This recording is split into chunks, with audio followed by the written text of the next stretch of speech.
بسم اللہ الرحمن الرحیم فویل یومئذ للمکذبین، پس بربادی ہے اس روز جھٹلانے والوں کے لیے، یعنی جنہوں نے اللہ اور اس کے محبوب صلی اللہ علیہ وآلہ وسلم کو، پیغمبروں کی تعلیمات کو سیریس نہیں لیا، پیغمبروں کو ماننے سے انکار کر دیا یا پیغمبروں کی ماننے سے انکار کر دیا۔ ہمیں تو صرف یہی کہانی کرائی گئی ہے کہ جناب جو پیغمبروں کو نہیں مانتا وہ کافر ہے، جبکہ جو پیغمبروں کی نہیں مانتا وہ بھی کافر ہے، وہ عملاً کافر ہے۔ صحیح مسلم میں انٹرنیشنل نمبر کے مطابق 246 نمبر حدیث ہے کہ بندے کے کفر اور ایمان، شرک اور ایمان کے درمیان فرق نماز ہے۔ نماز نہ پڑھنے والا پاکستان کے شناختی کارڈ میں مسلمان ہے، اللہ کے ہاں وہ مسلمان نہیں ہے، عملاً وہ کافر ہے، یہ کافروں والا کام ہے۔ تو اللہ تعالیٰ ہمارا اس دن جھٹلانے والوں کے لیے خرابی ہے، الذین هم فی غوض یلعبون، جو محض اپنی تفریح کے لیے فضول باتوں میں لگے رہتے ہیں، یعنی اللہ کی ذات کو سیریس نہیں لیتے، پرپز آف لائف کو سیریس نہیں لیتے کہ وہ کون سی ہستی ہے جس نے ہماری مرضی کے بغیر on the face of earth اس میریکل پلانٹ میں ہمیں بھیجا ہے، ہم سے پوچھے بغیر اس نے ہمیں پیدا کیا ہے، ہمارے ساتھ کچھ بھی کرنے پر قادر ہے۔ جب یہ سوال انسان اس کی تلاش میں نکلتا ہے تو پھر انسان کو رات کی نیند تو برباد ہو جاتی ہے نا۔ تو جو اللہ کو سیریس لے گا وہی اللہ تک پہنچے گا۔ اللہ تعالیٰ ہمارا ہے کہ جو ہمیں سیریس نہیں لیتے ان کی کیا حال ہے، الذین هم فی خوض یلعبون، وہ اپنی تفریح والی تباہ کی باتوں میں، فضول باتوں میں لگے ہوئے ہیں۔ یوم یدعون الی نار جہنم دعا، پھر قیامت والے دن انہیں دوزخ کی آگ میں دھکے دے کر جھونک دیا جائے گا۔ ہذہ النار التی کنتم بہا تکذبون، یہ ہے وہ آگ جس کو تم دنیا میں جھٹلایا کرتے تھے۔ جھٹلانا صرف یہ نہیں ہوتا کہ ایک شخص کہے جی میں آخرت کو نہیں مانتا، میں دوزخ کو نہیں مانتا۔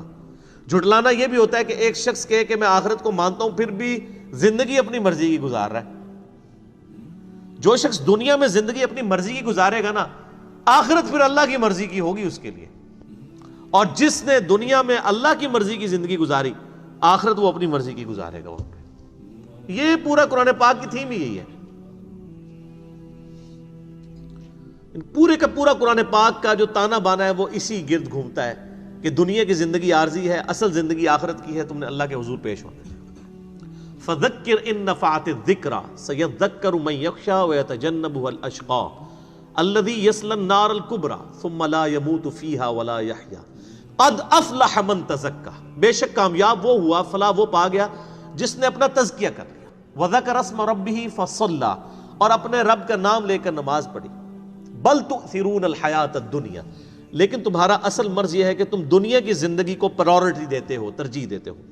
والآخرۃ خیر وابقی، جبکہ آخرت بہتر بھی ہے اور ہمیشہ رہنے والی بھی ہے۔ ان ھذا لفی الصحف الاولی، بس یہی ایک یونیورسل ٹروتھ، یہ کانٹے کی بات تھی جو اگلے صحیفوں میں بھی ذکر ہوئی تھی، صحف ابراہیم و موسیٰ، چاہے وہ قرآن سے پہلے موسیٰ علیہ السلام کے صحائف ہوں یا ابراہیم علیہ السلام کے، ایک ہی یونیورسل ٹروتھ، ایک ہی کانٹے کی بات تھی۔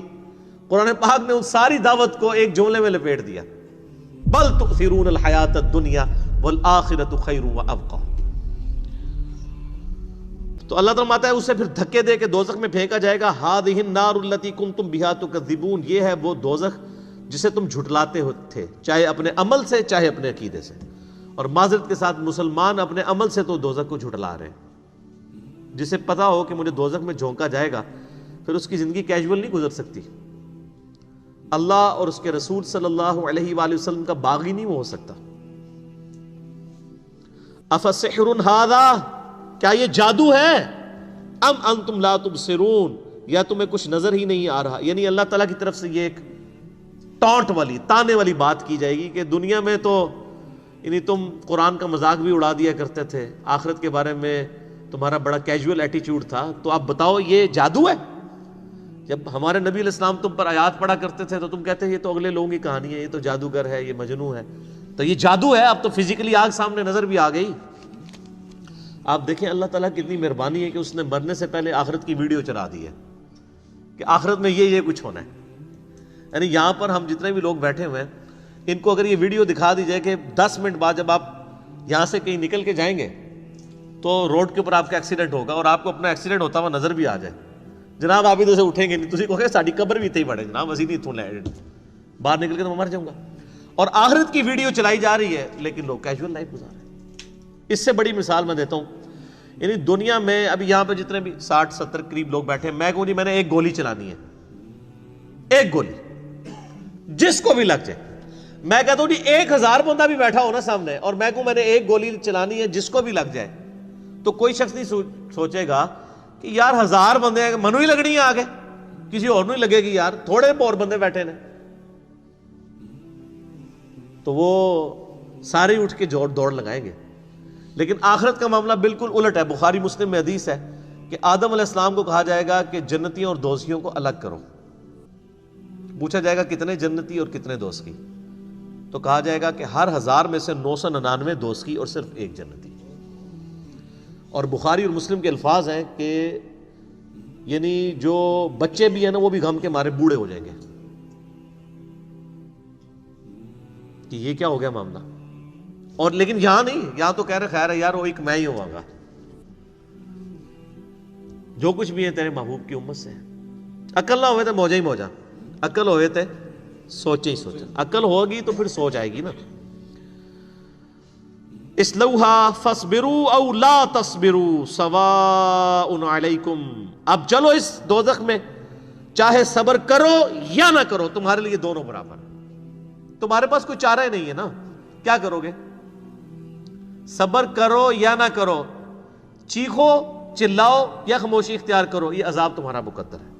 اللہم اجرنا من النار, اللہم اجرنا من النار, اللہم اجرنا من النار, آمین. اللہم من احییتہ منا فاحیہ علی الاسلام ومن توفیتہ منا فتوفہ علی الایمان, آمین. انما تجزون ما کنتم تعملون, تمہیں تو بدلہ صرف اسی چیز کا دیا گیا ہے جو تم دنیا میں کیا کرتے تھے. یعنی اللہ نے کوئی تم پر ظلم نہیں کیا, اپنیاں کیتیاں اگے آ گئی ہیں جنہوں پنجابی جیسی کہنے نا, تمہارے اپنے ہی اعمال تمہارے سامنے آ گئے. ان المتقین فی جنات و نعیم, اب سائملٹینیس کنٹراسٹ آ رہا ہے. یہ تو یعنی دوستیوں کا ذکر تھا, اب اہل تقوی کا, جو اللہ کے خوف کی وجہ سے جنہوں نے زندگی میں بڑا اللہ تعالیٰ کو سیریس لیا, ہر معاملے میں کرٹیکلی چیزوں کو دیکھا کہ کہیں اس سے خدا ناراض نہ ہو جائے اور ان چیزوں سے بچے, ڈر اختیار کیا, ایسے متقی لوگ فی جنات و نعیم, باغوں میں ہوں گے اور اللہ کی نعمتوں میں. فاکہین بما آتاہم ربہم, وہ خوب مسرور ہو رہے ہوں گے, خوش ہو رہے ہوں گے ان نعمتوں پہ جو انہیں ان کے رب نے دی ہوں گی. ووقاہم ربہم عذاب الجحیم, اور سب سے بڑی نعمت یہ کہ ان کا رب ان کو بچا لے گا دوزخ کے عذاب سے. سب سے بڑی نعمت یہ ہے سر. دیکھیں جب آپ دعا مانگتے ہیں, کیا دعا مانگتے ہیں؟ ربنا آتینا فی الدنیا حسنہ وفی الآخرۃ حسنہ, اے اللہ ہمیں دنیا میں بھی بھلائیاں عطا فرما اور آخرت میں بھی. وقنا عذاب النار, اور آخرت کی سب سے بڑی بھلائی عطا فرما کے دوزخ کے آگ سے بچا لے. یعنی آخرت کی سب سے بڑی کامیابی جو ہے وہ دوزخ کی آگ سے بچنا ہے. جنت کی نعمتوں والا تو معاملہ ہی, تو جس نے دوزخ کا عذاب دیکھ لیا وہ تو کہے گا یا اللہ مجھے جنت میں نہ بھی بھیج, دوزخ سے نکال لے تو میرے لیے یہی جنت ہے. تو اللہ تعالیٰ فرماتا ہے سب سے بڑا تو ان کے لیے اللہ کا رحم اور اللہ کی نعمت یہ کہ انہیں دوزخ کے عذاب سے بچا لیا جائے گا. کلوا واشربوا ہنیئا بما کنتم تعملون, کھاؤ پیو خوب مزے لے کر ان نیکیوں کے بدلے میں جو تم دنیا میں کیا کرتے تھے, وہ اعمال, یعنی اعمال کے بدلے میں جنت ملی. اچھا قرآن پاک میں آپ دیکھیں بار بار ذکر ہوا ہے, جب بھی جنت کا ذکر ہوا ہے, آخرت کا ذکر ہوا ہے تو عمل کے ساتھ, لیکن ہمیں بالکل الٹی کہانی کرا دی گئی ہے. ہمیں کبھی عمل کی طرف نہیں ترغیب دلائے گی. شفاعت یعنی بزرگ, پتہ نہیں کیا کیا الفاظ, یعنی کیا کیا ڈاکٹرائن کھڑی کر دی ہیں. قرآن پاک بغیر عمل کے بات ہی نہیں کرتا. لیکن یہ بھی یاد رکھیے کہ محض عمل بھی کافی نہیں ہے, عمل میں بھی کمزوری رہ جاتی ہے. اللہ کی رحمت بھی کمپنسیشن کے لیے ضروری ہے, کیونکہ صحیح بخاری اور مسلم کی حدیث ہے, متفق علیہ حدیث ہے کہ کوئی شخص بھی محض اپنے اعمال کی بنیاد کے اوپر جنت میں نہیں جائے گا. یعنی یہ نہیں آپ نے فرمایا کہ اعمال نہیں کرنے, یہ کہا کہ اعمال کرنے کے بعد بھی تکبر کا شکار نہیں ہونا, خدا سے بے نیاز نہیں ہونا کبھی بھی. وہ اللہ ہی ہے جو بے نیاز ہے سب سے. تو کوئی بھی شخص محض اپنے اعمال کی بنیاد پہ جنت میں داخل نہیں ہوگا جب تک کہ اللہ کی رحمت شامل حال نہ ہو. تو تو ایک صحابی نے بڑی جرت کر کے حضور سے پوچھ لیا، کیونکہ 295 سی نہیں تھی لگی ہوئی ادھر، یا رسول اللہ آپ بھی؟ یہ آج کا کوئی مسلمان پوچھ سکتا ہے حضور سے؟ سر یہی فرق ہے، یعنی جو دین کتابوں میں وہ اور ہے اور جو دین بابوں میں ہے وہ اور ہے۔ یہاں تو آپ امام مسجد سے نہیں پوچھ سکتے کہ سر تنخواہ تو آپ کی 10,000 ہے، یہ گاڑی کہاں سے نکلوائی ہے آپ نے؟ پوری زندگی بھی 10,000 جوڑتے رہے تو آپ یہ گاڑی نہیں نکلوا سکتے۔ اور نبی علیہ السلام سے پوچھا گیا یا رسول اللہ آپ بھی؟ فرمایا ہاں میں بھی، جب تک میرے رب کی رحمت مجھے ڈھانپ نہ لے میں بھی محض اپنے اعمال کی بنیاد پہ جنت میں داخل نہیں ہو سکتا۔ اللہ اکبر کبیرہ والحمد للہ کثیرہ وسبحان اللہ بکرۃ واصیلا۔ تو یہ دونوں چیزیں پیرلل میں، یعنی یہ ایکسٹریم رویے نہیں ہونے چاہیے، اعمال بھی اور اللہ کی رحمت بھی، نبی علیہ السلام کی شفاعت بھی۔ متقین علی سرر مصفوفہ، تکیہ لگائے ہوئے بیٹھے ہوں گے بچھے ہوئے جو چارپائیاں ہیں ان کے اوپر، یعنی وہ جو جنتی ہیں بڑے بڑے چارپائیوں کے اوپر تکیے لگا کے بیٹھے ہوں گے۔ وَزَوَّجْنَاهُمْ بِحُورٍ عِین، اور ہم انہیں بیاہ دیں گے موٹی آنکھوں والی جو حوریں ہیں ان کے ساتھ۔ ان کی ڈریس کے لیے ترجمہ آپ کو دیکھ لیں۔ وَالَّذِينَ آمَنُوا، اور جو لوگ ایمان لائے، وَاتَّبَعَتْهُمْ ذُرِّيَّتُهُمْ، اب یہ بہت بڑا ایک یونیورسل ٹروتھ ہے جو میں نے اکثر بیان بھی کیا ہے، آج وہ آیات بھی آ گئی ہیں۔ اللہ تعالیٰ فرماتا ہے کہ جو لوگ ایمان لے کر آئیں گے اور ان کی اولاد نے بھی نیکوکاری کی روش اختیار کی ہوگی، لیکن اولاد کے نیک اعمال اس لیول کے نہیں ہوں گے جس طرح کے ماں باپ کے تھے، یا ماں باپ کے اعمال اس لیول کے نہیں ہوں گے جس طرح کے اولاد کے تھے، دونوں کیسز میں۔